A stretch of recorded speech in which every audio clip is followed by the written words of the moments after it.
കടലാസിലിരിക്കുന്ന ചിലന്തിയുടെ ചുറ്റും കുട്ടി വലിയ വൃത്തം വരച്ചു. അതിന് വെളിയിൽ കടക്കാൻ ചിലന്തി ഭയപ്പെട്ടു.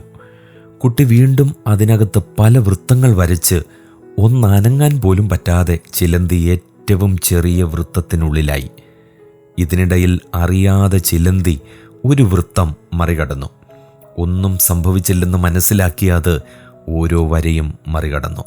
കുട്ടി പിന്നീടും പല വരകൾ വരച്ചെങ്കിലും ചിലന്തി യാത്ര തുടർന്നുകൊണ്ടേയിരുന്നു.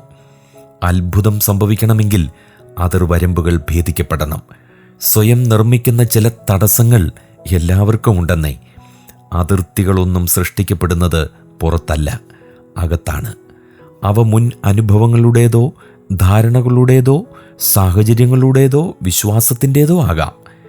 ഏതനുഭവങ്ങളിലൂടെ കടന്നു പോകുമ്പോഴും അത് ചില പാഠങ്ങൾ എല്ലാവരിലും അവശേഷിപ്പിക്കും.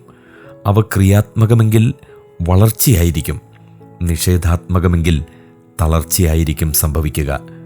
ഇത്തരം പാഠങ്ങളാണ് സ്ഥിരവരകളായി രൂപാന്തരം പ്രാപിക്കുന്നത്. എല്ലാ സമൂഹത്തിലും ചില പൊതുവരകളുണ്ട്. അവ ശരിയോ തെറ്റോ എന്നാലോചിക്കാനോ അവയുടെ സാമാന്യ യുക്തി പരിശോധിക്കാനോ അവ മറികടന്നാൽ എന്ത് സംഭവിക്കുമെന്ന് പരീക്ഷിക്കാനോ ആരും തയ്യാറുമല്ല. ആഗ്രഹിക്കുന്ന സ്ഥലത്ത് എത്തിച്ചേരാൻ ആദ്യം ചെയ്യേണ്ടത് സ്വന്തം പരിമിതികൾ തിരിച്ചറിയുകയാണ്. ചിലതെല്ലാം വളരെ പെട്ടെന്ന് പൊട്ടിച്ചെറിയാൻ കഴിയും.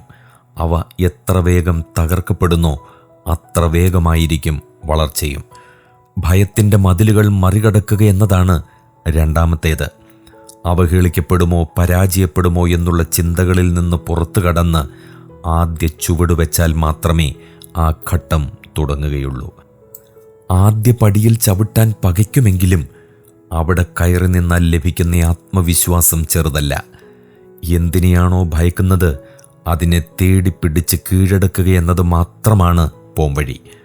പിറകോട്ട് മാറിയാൽ ഭയം കൂടെയെത്തി ഞെരിച്ചു കളയും. തനിക്കും സമൂഹത്തിനും ഹാനികരമല്ലാത്ത ഏതു വരകളും ഒരിക്കലെങ്കിലും കീഴടക്കണം. ഒരു വരയും തനിയമായില്ല. എല്ലാ വരകളും മായ്ച്ച് കളയാനുമാകില്ല.